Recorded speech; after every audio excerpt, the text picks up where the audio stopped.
Hi dear students, నేను మీ RS Reddy sir. మరి important issues మరియు ఎడిటోరియల్ కాలంలో భాగంగా ఈరోజు మనం ఎస్సీ ఉపవర్గీకరణ అనేది టాపిక్ చూస్తున్నాం. మరి ఏ ఎగ్జామ్స్ కంటే యూపీఎస్సీ, ఏపీపీఎస్సీ, టీజీపీఎస్సీ, ఎస్ఎస్సి ఏ కాంపిటేటివ్ ఎగ్జామినేషన్కైనా ఇప్పుడు మనం ప్రారంభించబోయే ఎపిసోడ్స్ అనేవి చాలా ఇంపార్టెంట్. మరి మీరు సబ్స్క్రైబ్ చేసుకున్నట్టయితే చేసుకోండి. నెక్స్ట్ అదేవిధంగా గ్రూప్ 2 ఎగ్జామినేషన్కి సంబంధించిన ఒక అప్డేట్ ఏంటంటే ఆగస్టు 31న రిపోర్ట్ సమర్పించిన తర్వాత మాత్రమే మనకి షెడ్యూల్స్ ప్రకటిస్తారని తెలిసింది. ఎస్సీ ఉపవర్గీకరణకు సంబంధించి మనం పరిశీలించేటప్పుడు ఒక విషయం సార్, ఏంటి ఉపవర్గీకరణ? సాధారణంగా ఓబీసీ అంటాం. ఓబీసీ అంటే దేశం మొత్తంలో ఓబీసీకి 27% రిజర్వేషన్. కానీ రాష్ట్ర స్థాయిలో బీసీల వర్గీకరణ జరిగింది. BCA, BCDE. సో బీసీల్లో ఎక్కువ జాతులన్నిటికీ కూడా రిజర్వేషన్లు కల్పిస్తూ రాష్ట్ర ప్రభుత్వాలు ఏ రాష్ట్రానికి ఆ రాష్ట్రానికి రిజర్వేషన్ కల్పించారు. కానీ ఎస్సీలు అలా లేదు. ఓవరాల్గా ఎస్సీలకి 15% రిజర్వేషన్ ఉంది. అది ఓవరాల్గా ఎస్సీలు అందరికీ వర్తిస్తుంది. మరి బీసీలు ఉన్నారు. బీసీఏలో వృత్తులు, చేతి వృత్తులు ఓకే 7%, బీసీఏలో ఆదిమ జాతులు అని చెప్పేసి ఉన్నాయి. బీసీబీలో వృత్తులు ఉన్నారు 10%, బీసీసీలో కన్వర్టెడ్ క్రిస్టియన్స్ 1%, బీసీడీ అని చెప్పాం. ఓవరాల్గా అత్యధిక ఎక్కువ పెద్ద సామాజిక వర్గాలన్నీ తూర్పు కాపు, యాదవ ఇలాంటి వేలమాని 7% రిజర్వేషన్. బీసీ మైనారిటీ ముస్లింల్లో కొన్ని వర్గాలు వాళ్ళకి 4%, ఇలా రిజర్వేషన్లు ఉన్నాయి. కానీ ఎస్సీలో అటువంటిది లేదు. ఎస్సీలో ఓవరాల్గా రిజర్వేషన్ 15% వర్తింపజేస్తున్నారు. కానీ 1994 సంవత్సరంలో మందకృష్ణ అనే వ్యక్తి ప్రకాశం జిల్లాలో తొలిసారిగా ఈ ఎస్సీల్లో కొన్ని ఎస్సీ వర్గాలు వెనుకబడి ఉన్నాయి కనుక ఉపవర్గీకరణ చేయాలి అని చెప్పి ఉద్యమం చేశారు. మరి ఇతనే 1996లో నిజాం కాలేజ్ గ్రౌండ్లో కొన్ని లక్షల మందిని సేకరించి ఒక పెద్ద ఉద్యమే కాలినడకన వెళ్ళి చేస్తే నాటి సీఎం చంద్రబాబు నాయుడు దీనిపైన ఒక ఏకసభ్య కమిషన్ కూడా వేశారు. 1996లోనే ఒక ఏకసభ్య కమిషన్, రామచంద్రరాజు కమిషన్ అంటారు దీన్ని. రామచంద్రరాజు కమిషన్ చాలా ఇంపార్టెంట్ సార్. 1996లో రామచంద్రరాజు అనే కమిషన్ని మనకి 1996లో వేయడం జరిగింది. ఈ కమిషన్ ఎస్సీ ఉపవర్గీకరణ కోసం వేస్తే ఈ కమిషన్ 1997లో రిపోర్ట్ ఇచ్చింది. మరి రిపోర్ట్ ఇస్తే 1998లో దీనిపైన మరలా మంత్రివర్గ ఉపసంఘం కూడా వేశారు. మంత్రివర్గ ఉపసంఘం. మరి ఈ మంత్రివర్గ ఉపసంఘం ఏమో రామచంద్రరాజు ఇచ్చిన రిపోర్ట్ని ఏకీభవించి ఎస్సీ ఉపవర్గీకరణ సమంజసమే అని చెప్పి ఈ యొక్క ఎస్సీ ఉపవర్గీకరణకు సంబంధించి 4 రకాలైన వర్గీకరణల్ని ఆంధ్రప్రదేశ్ ప్రభుత్వం తీసుకొని వచ్చింది. మరి ఏంటి సార్ రామచంద్రరాజు గారి కమిషన్ రిపోర్ట్లో ఏముందంటే ఆంధ్రప్రదేశ్లో సాధారణంగా మాదిగా రెల్లి అనే కులాలతో పోలిస్తే మాలా ఆది ఆంధ్ర ఈ కులాలు, ఈ యొక్క ఉపకులాలంట మాలా ఆది ఆంధ్ర అత్యంత ప్రయోజనాలు పొందాయి, కొంచెం ఎక్కువగా ప్రయోజనాలు పొందాయి. సో ఇక్కడ ఏంటంటే రామచంద్రరాజు గారి కమిషన్ పరిశీలించిన ప్రధానమైన పరిశీలన ఏంటి సార్ అంటే ఎస్సీల్లో అన్ని ఉపకులాలు సమానంగా ప్రాతినిధ్యం పొందాయా, ప్రతిఫలాలు పొందాయా, లేదా ఏదైనా కొన్ని ఉపకులాలకు మాత్రమే ఎక్కువ ప్రతిఫలాలు పొందాయా? ఒకవేళ ఆంధ్రప్రదేశ్ రాష్ట్రంలో అన్ని ఉపకులాలకి కూడా సమానంగా ప్రాతినిధ్యం రిజర్వేషన్లు ఉండాలంటే ఏమి చెయ్యాలి అనేది ఈ రిపోర్ట్ యొక్క మెయిన్ ఉద్దేశం. ఈ రిపోర్ట్ ప్రకారం ఈ యొక్క మాలా, ఆది ఆంధ్ర అనేవి కొంచెం ఎక్కువగా ప్రతిఫలాలు పొందాయి, మాదిగా రెల్లి అనే కులాలు కొంచెం తక్కువగా ప్రతిఫలాలు పొందాయి అని ఈ రిపోర్ట్ మనకి చెప్పడం జరిగింది. మరి ఈ రిపోర్ట్లో భాగంగా చేసుకొని మనకి ఎస్సీ ఉపవర్గీకరణ అనేది జరిగింది. ఈ ఎస్సీ ఉపవర్గీకరణ రామచంద్రరాజు గారి కమిషన్ ప్రకారం అంట చూడండి అమ్మా, ఇక్కడ ఏం చేశారంటే 4 గ్రూపులుగా 4 వర్గాలుగా దీన్ని వివరించారు.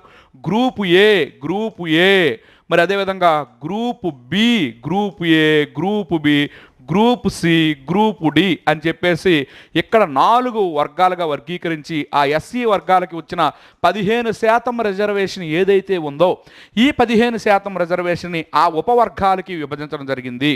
గ్రూప్ ఏలో రెల్లి అనే వర్గాన్ని పెట్టి అందులో వచ్చిన కులాలన్నీ ఇందులో పొందుపరిచి 1% రిజర్వేషన్ ఇవ్వడం జరిగింది.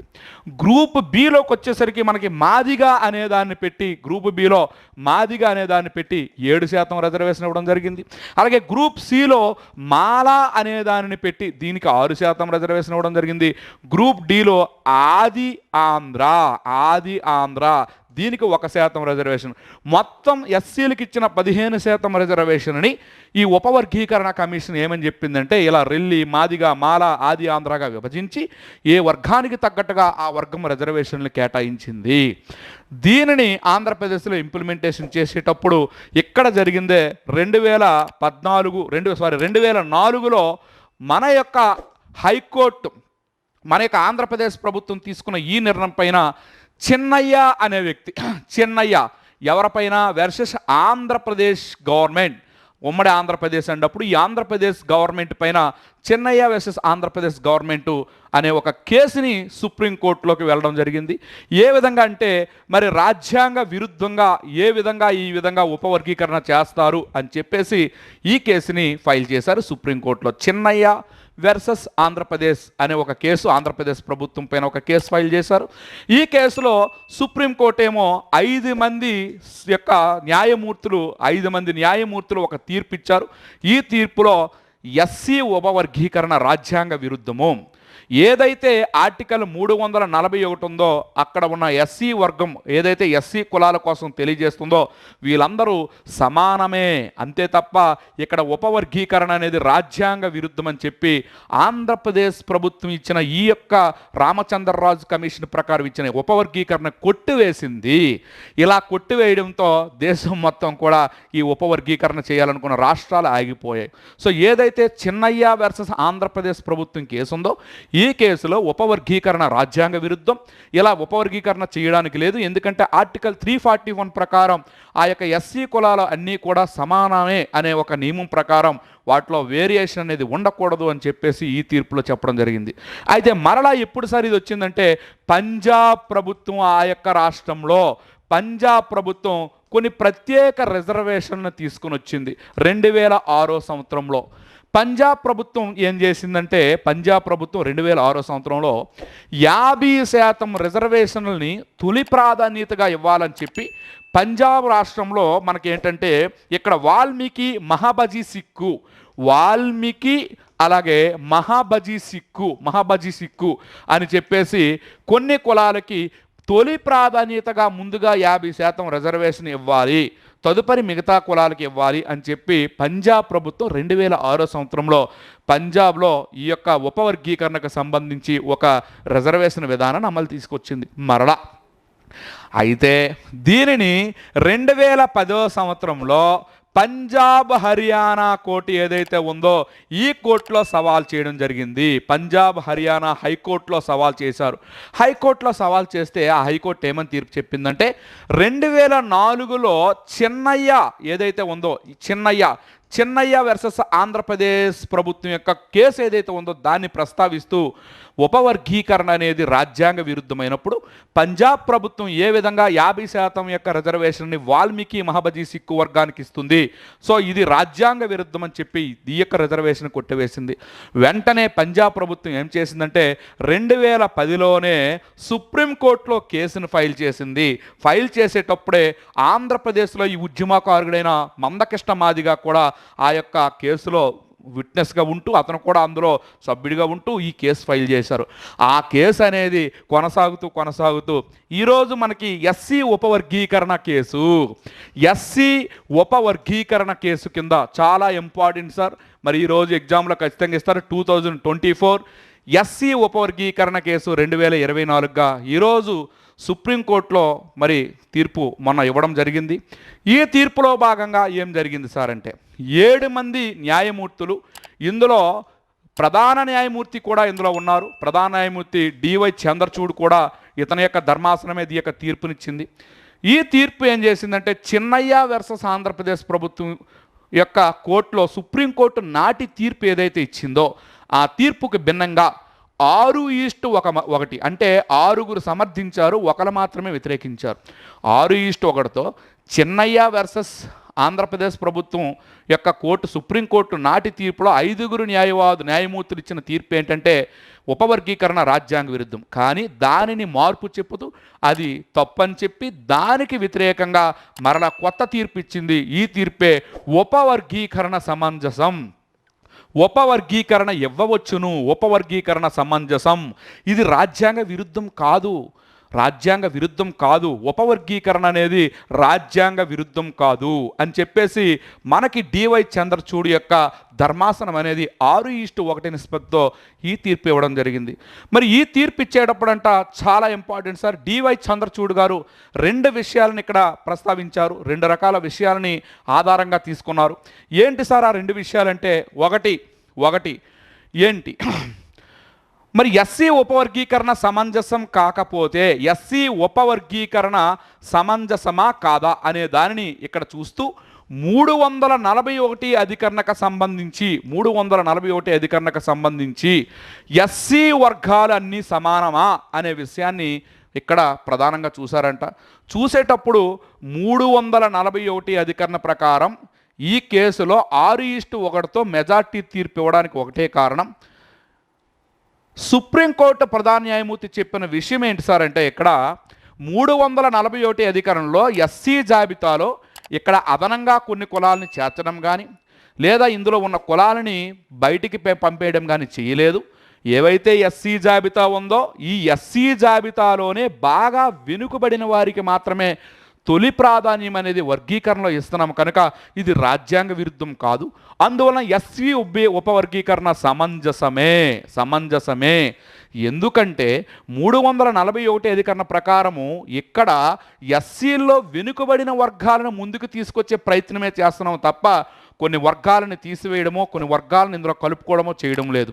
అదేవిధంగా ఆర్టికల్ 14 సమానత్వ నియమం ప్రకారం కూడా ఈ వర్గీకరణలో అందరూ సమానం కావాలంటే వెనుకబడిన వారికి ఈ వర్గీకరణలో ఉన్న వాళ్ళు ఉపవర్గీకరణ చేసి వాళ్ళని ముందుకు తీసుకురావడం సమానత్వమే అవుతుంది.